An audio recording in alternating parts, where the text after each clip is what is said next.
8 ans après leur exhumation, les restes mortels du président Thomas Sankara et ses 12 compagnons ont été réinhumés ce 23 février à l'ex-conseil de l'atteinte où est érigé le mémorial Thomas Sankara. La cérémonie s'est déroulée dans l'intimité des familles des victimes. Cette réinhumation intervient quelques jours après que la famille Sankara ait demandé au président Traoré de suspendre la réinhumation sur ces lieux. On en parle juste après les titres. Coopération Burkina-Mali, le premier ministre malien Choguel Kokala Maïga est au Burkina Faso, accueilli dans l'après-midi de ce 23 février 2023 par une délégation ministérielle. Cette rencontre vise à créer un cadre de partage d'expériences entre les deux pays et se soutenir mutuellement pour faire face notamment aux défis sécuritaires. Des précisions tout de suite. Et puis, premier conseil d'administration de l'année 2023 pour le ministère de l'Économie, des Finances et de la Prospective. Cette rencontre a permis d'examiner et d'adopter le rapport bilan de la mise en œuvre du plan de travail 2022 et les perspectives pour l'année 2023. On en parle plus amplement dans cette édition. Restez avec nous. Bonsoir et bienvenue dans ce 20h. Les restes mortels du président Thomas Sankara ainsi que ceux de ses 12 compagnons assassinés le 15 octobre 1987 ont été réinhumés ce jeudi 23 février. La cérémonie s'est déroulée dans l'intimité des familles des victimes à l'ex-conseil de l'entente où est érigé le mémorial Thomas Sankara. C'était en présence des autorités, notamment le président de l'Assemblée législative de transition et du Premier ministre. Direction le mémorial Thomas Sankara, maintenant avec Maxime Chambambara. C'est une présence qui vaut son pesant d'or au mémorial Thomas Sankara, ex-conseil de l'entente, ce jeudi 23 février. Celle des membres de la famille Sankara à cette cérémonie de réinhumation. Leur présence était inespérée après la polémique née sur le choix du site. Et même à l'absence de la veuve Mariam Sankara et des enfants, difficile pour les frères et sœurs qui ont effectué le déplacement de s'exprimer au nom de la famille. C'est un soulagement. Je suis venu assister aux obsèques de mon grand frère Thomas Sankara. Moi, je suis le petit frère. C'est à ce titre que je suis là. Non, moi, je suis venu en tant que petit frère de Thomas Sankara. Vous comprenez? Non, tout s'est bien passé. Voilà, c'est bon. C'est ici sur le site de l'ex-conseil de l'entente que le père de la Révolution a été assassiné avec 12 de ses compagnons. Et c'est ici qu'ils reposeront désormais.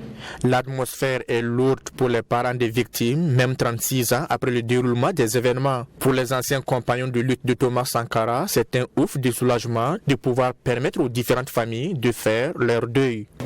Je ressens le silence de Dieu, la grandeur de Dieu et l'humilité des hommes face au destin qui a été celui de Thomas Sankara, de ses 12 compagnons et de tous ceux qui se sont sacrifiés pour l'idéal commun. Je crois que le 15 octobre a été une véritable injustice, un véritable drame et une honte, non seulement pour ceux qui l'ont commise, mais pour le Burkina et l'Afrique entière. Et on ne peut pas souhaiter, même à son ennemi le plus mortel, une fin aussi tragique. Mais aujourd'hui, c'est le jour de l'espoir. Comme vous l'avez entendu dans pratiquement tous les discours, Sankara n'est pas mort. Lui et ses compagnons et ceux qui ont perdu la vie pour la cause commune, ils ne sont pas morts. On ne se soulage pas de sa conscience. On fait avec. Chacun a porté sa croix, mais je suis heureux de pouvoir les accompagner. Et puis de mes prières, et que face aux tribulations des humains, des mortels que nous sommes, nous avons rendu hommage à l'immortalité. Le verdict du temps commence par là.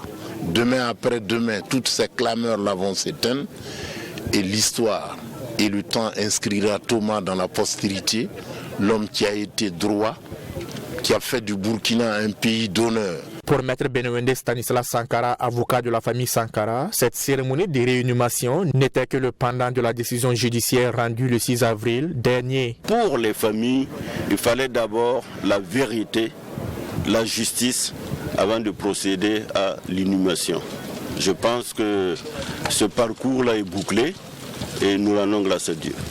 Aujourd'hui, cette cérémonie d'inhumer les restes du président Thomas Sankara et 12 de ses compagnons,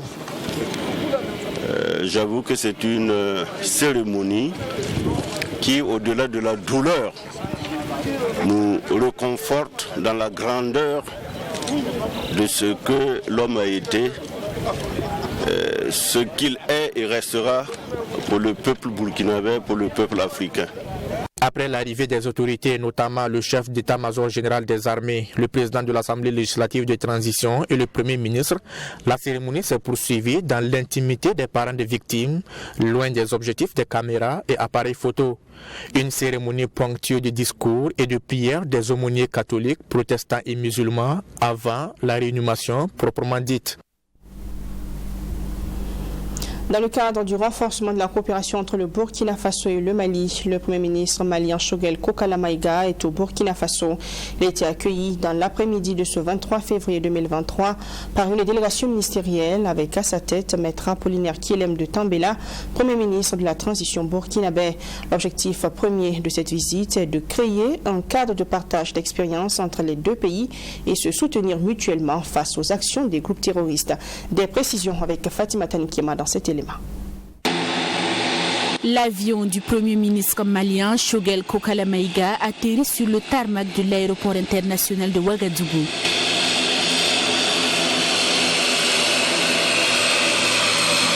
Accueilli à sa descente d'avion par son homologue burkinabé, Choguel Kokala Maïga est accompagné d'une délégation composée d'environ 50 personnes avec une dizaine de ministres. Selon le Premier ministre malien, c'est une visite d'amitié et de travail axée sur les réalités des deux pays, confrontés depuis des années aux attaques terroristes. Avec le développement des événements, notamment la dernière rencontre du ministre des Affaires étrangères, nous devions donner suite à cela. Et je crois que les suites vont s'intensifier, se multiplier dans les jours à venir pour tirer dans le sens du souhait des peuples. Parce qu'en réalité, les peuples sont en avance sur nous. Un exemple, quand il y a eu le fameux embargo illégal et illégitime, inhumain contre le Mali, les frontières aériennes ont été fermées, les peuples ont dégagé les frontières terrestres. Il est donc important, selon lui, d'écouter la voix des peuples. Mais avant le début des travaux, Choguel Maïga a tenu à traduire la compassion de tous les Maliens à l'endroit du peuple burkinabé après l'attaque qui a coûté la vie à 51 soldats. Ce qui vous arrive aujourd'hui, il faut tenir bon. C'est pour vous démoraliser. C'est pour que vous doutiez de votre armée. Personne ne viendra défendre à la place de votre armée. Et donc, c'est une période difficile parce que vous avez fait aujourd'hui des choix qui ne sont pas du goût de tout le monde. Ces attaques à répétition ont pour but de mettre la pression à l'armée et s'aimer le doute au sein des populations, en croit le Premier ministre malien. Il a donc invité l'ensemble des Burkinabés à rester soudés afin de soutenir les forces de défense et de sécurité dans leur quête de sécurité et de restauration du territoire burkinabé. Cette étape, nous l'avons traversée. À un moment au Mali, tous les jours, c'était des villages qui étaient rasés. 40 personnes, 50, 140, des camps étaient attaqués. Nous savions très bien pourquoi cela se faisait. Les Maliens ont tenu bon. Nous voulons vous dire de tenir bon. Nous sommes sûrs que le terrorisme sera vaincu au Sahel. Il sera vaincu parce que la guerre des Sahéliens est une guerre juste. Une guerre juste qui va aboutir à une victoire. Foi de Choguel Kokala Maïga. Selon lui, le Burkina Faso et le Mali perdent des batailles mais gagneront la guerre grâce aux forces armées maliennes et burkinabées. Les deux pays partagent une frontière longue de plus de 1000 km. La mutualisation des efforts dans la lutte contre le terrorisme est donc plus qu'une nécessité. Aucune armée étrangère, il faut que cela soit clair, personne ne viendra mourir pour nous. C'est les Africains qui doivent défendre. Mais pour qu'ils défendent, il faut qu'ils soient sûrs que leur peuple est avec eux, qu'ils ne mourront jamais pour rien, que les soldats qui tombent, leurs enfants, leurs familles, le peuple ne va jamais les oublier. Parce que c'est pour la liberté de tous. Dès qu'il y a le terrorisme dans un pays, l'autre n'est pas en paix. C'est pour cela que ce qui vous arrive, nous sommes obligés de compatir parce qu'on a vécu la même situation. Selon l'hôte du jour, le Burkina Faso et le Mali sont confrontés aux mêmes difficultés et partagent la même vision. L'objectif de ces 72 heures de travaux est donc de renforcer la collaboration entre Bamako et Ouagadougou à travers les partages d'expériences entre les deux pays. Notons que le Mali est le pays invité d'honneur du FESPACO, dont la cérémonie d'ouverture interviendra le samedi 25 février 2023. Crise sécuritaire et humanitaire, le CONASUR, le Conseil national de secours d'urgence et de réhabilitation, a mis à jour ses chiffres à la date du 31 janvier 2023. Le Burkina Faso compte 1 938 792 personnes déplacées internes. Djibo, Ouéguia, Kaya, Fada et Barsalgo sont les 5 communes qui reçoivent le plus de personnes déplacées internes. On a ces davantage avec Amadou Bourema et Cheikh Komawe Traogo. 23,96% de femmes et 17,61% d'hommes. Et ce sont au total 302 communes qui accueillent les 273 926 ménages déplacés. Ces personnes en détresse proviennent majoritairement des provinces du Soum, du Sanmatenga, du Gourma, du Louroum et du Sénou. Selon la classification par région, le Sahel, le centre-nord et le nord abritent le plus grand nombre de PDI. Si la sécurité est le facteur causal des déplacements massifs de ces populations, celle-ci est reléguée au dernier rang en matière de besoins prioritaires des PDI dans les communes d'accueil.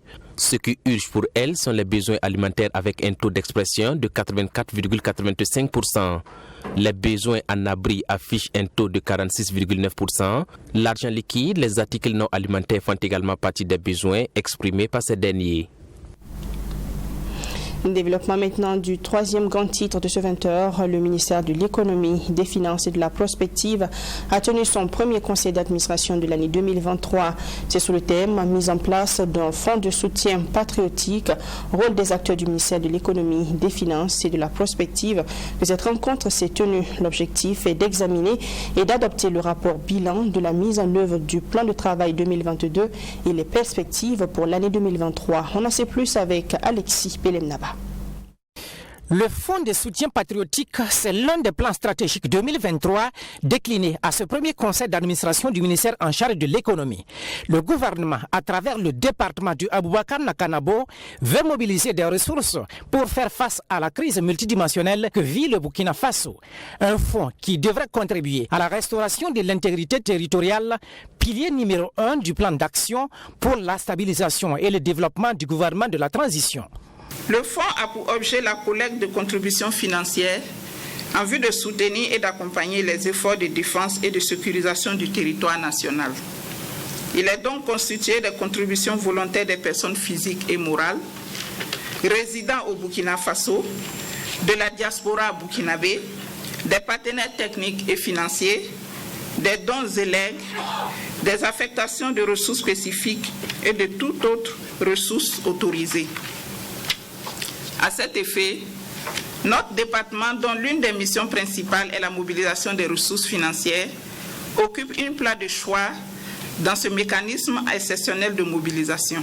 Malgré cette crise multidimensionnelle, notamment sécuritaire et politique, avec son corollaire humanitaire, les acteurs du département de l'économie ont, estiment-ils, engrangé des résultats probants. Les taux d'exécution physique et financier sont respectivement de 83,10% et de 79,40%. En ce qui concerne la mobilisation des ressources, elle est estimée à 113%. Un résultat jugé satisfaisant selon les premiers acteurs de ce département. La mobilisation des ressources propres à hauteur de 2400,54 milliards sur une prévision de 2110 milliards, soit un taux de recouvrement de 113,77% et une hausse de 399 milliards. La mobilisation de 39 milliards au profit des budgets des collectivités sur une prévision annuelle de 43 milliards, soit un taux de recouvrement de 90%. L'appurement des restes à recouvrer de 17,90%, le financement de 85 projets à hauteur de 2,254 milliards de francs CFA par les programmes Agrinova, JAL et Burkina Startup. L'octroi de cash transfert à 500 000 bénéficiaires pour un montant global de 12 milliards de francs CFA dans le cadre des filets sociaux et en réponse à la crise alimentaire.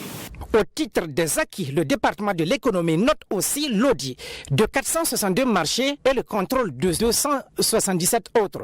Le gel des biens et des avoirs de 26 présumés terroristes dans le cadre du blanchiment de capitaux et le financement du terrorisme. Le démantèlement de 5 circuits informels de commercialisation de motos et un circuit de commercialisation de produits pétroliers. Pour les prévisions de l'année 2023, le coût global de la réalisation des activités du département de l'économie est estimé à plus de 123 milliards de francs CFA. La 28e édition du Festival panafricain du cinéma et de la télévision de Ouagadougou ouvrira ses portes ce samedi 25 février 2023. Sur le site du FESPACO, place est au dernier réglage pour accueillir les invités. Décoration des stands, préparation de salles de projection, les acteurs sont à l'œuvre et tout est fin prêt. Constat maintenant avec Abdourahmane. À quelques heures de l'ouverture officielle de la 28e édition du Festival panafricain du cinéma et de la télévision de Ouagadougou, l'heure est au dernier réglage. Sous la supervision de Aziz Compaoré, l'équipe de décoration est à pied d'œuvre. L'équipe doit décorer une dizaine de stands et chaque stand a sa spécificité en termes de couleurs. Demain matin, tous les stands, il n'y aura même pas de défaut ici. Ça sera parfaitement bien décoré, bien installé. Ici, c'est stand de style, comité de l'informatique et de liberté. Voilà, leur couleur est de vert, couleur nationale. Vert, rouge et jaune. Voilà, on va profiter de mettre des pagnes traditionnels de notre pays. Voilà, pour faire l'embellissement.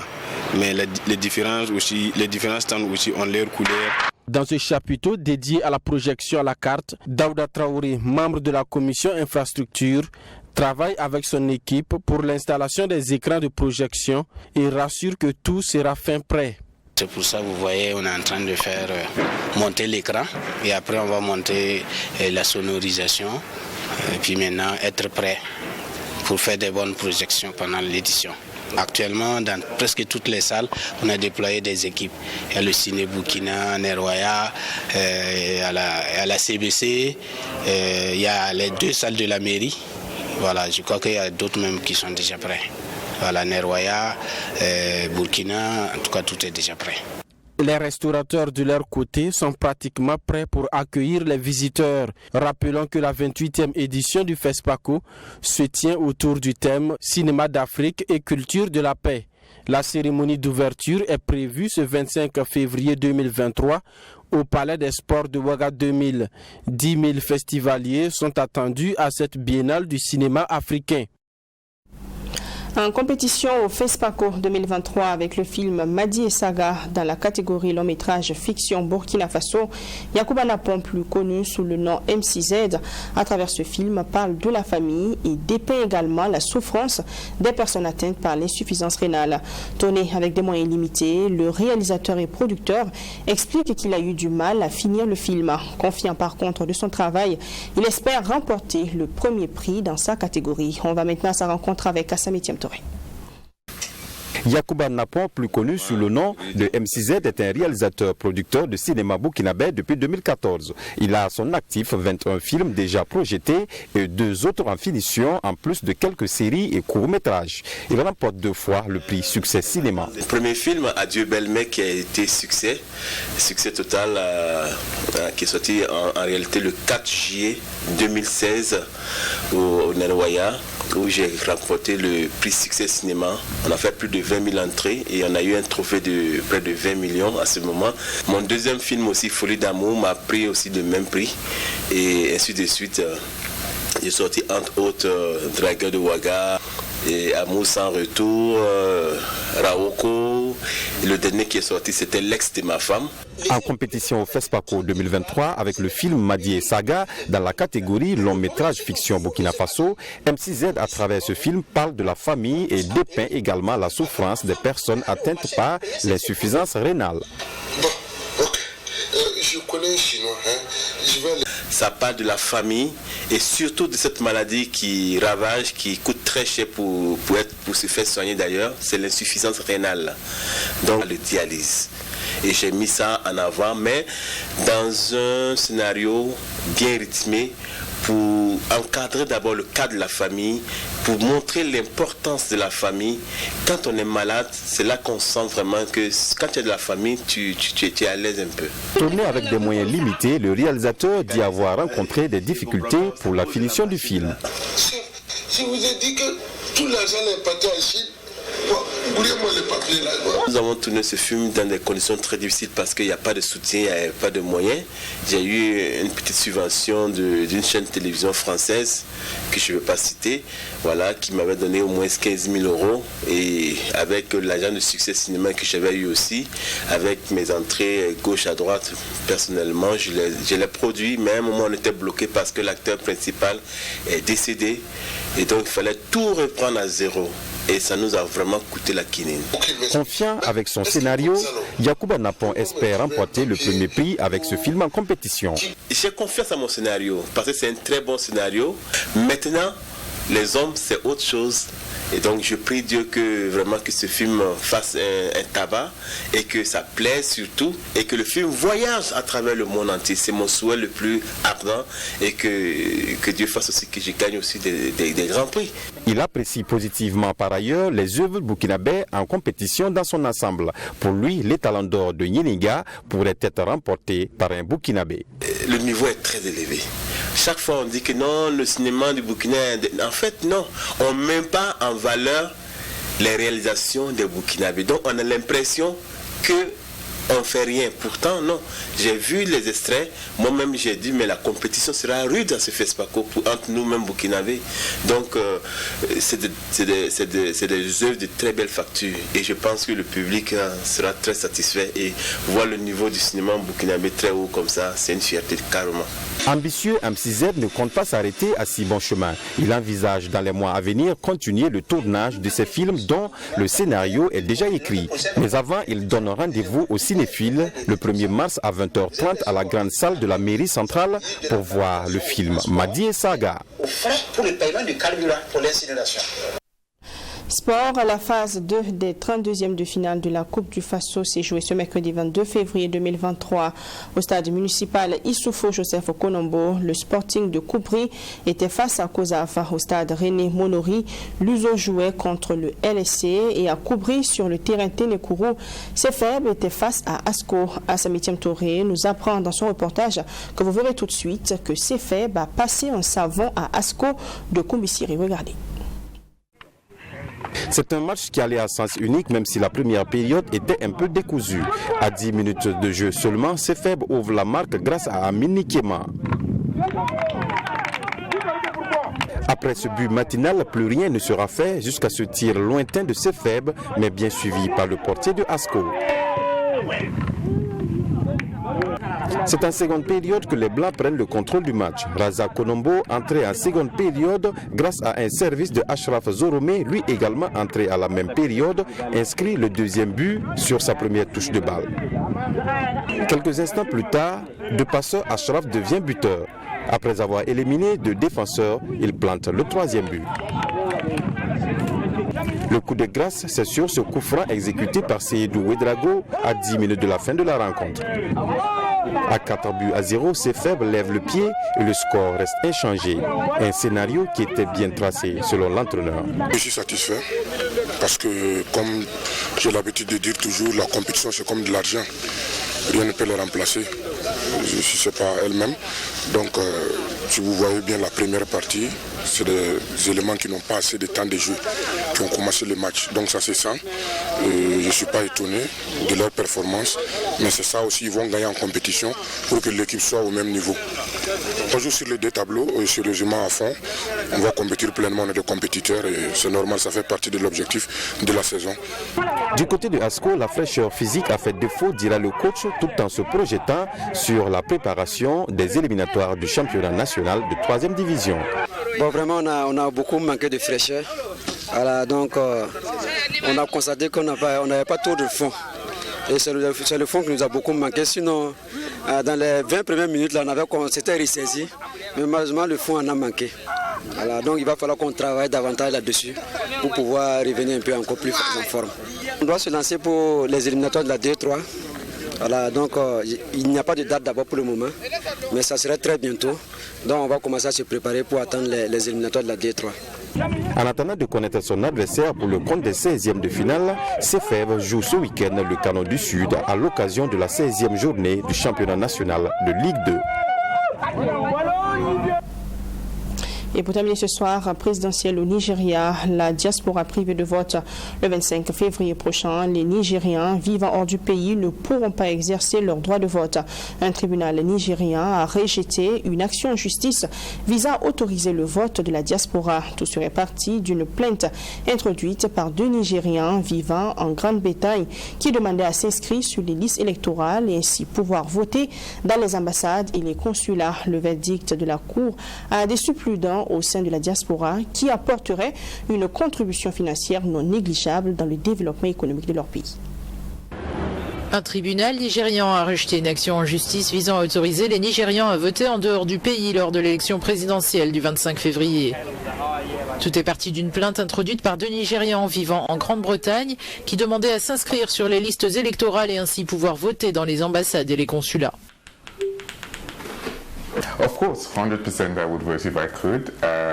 Naturellement, je voterais sans hésiter si je le pouvais. Quand je vois que mes collègues, mes compatriotes, mes amis au Nigeria vont retirer leur carte d'électeur permanente, c'est très inspirant, très profond de voir à quel point ils veulent ce qu'il y a de mieux. Et moi aussi, puisque c'est mon pays, c'est chez moi, je souhaite ce qu'il y a de mieux pour mon pays. Cette décision signifie que des millions de Nigérians vivant à l'étranger devront rentrer au pays s'ils veulent exercer leur droit de vote. Le verdict de la Cour a suscité une vague de déception au sein de la diaspora. Lors du dernier amendement constitutionnel, quand la question a été débattue à la Chambre, nous avons été déçus que certains des membres de la Commission électorale nationale indépendante ne voient pas l'importance du vote des diasporas aux élections nigérianes. Il suffit de voir quel est notre impact sur l'économie nigériane.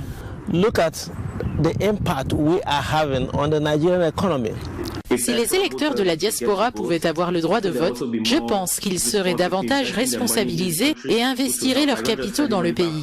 Ce qui pourrait aider non seulement en envoyant de l'argent chez eux, mais surtout en investissant de l'argent dans les institutions et dans les entreprises. Beaucoup de Nigérians de la diaspora se sentent très concernés par le Nigeria. Selon la commission des Nigérians de la diaspora basée à Abuja, les Nigérians de l'étranger auraient envoyé plus de 20 milliards de dollars dans leur pays en 2021, soit le montant le plus élevé d'Afrique subsaharienne.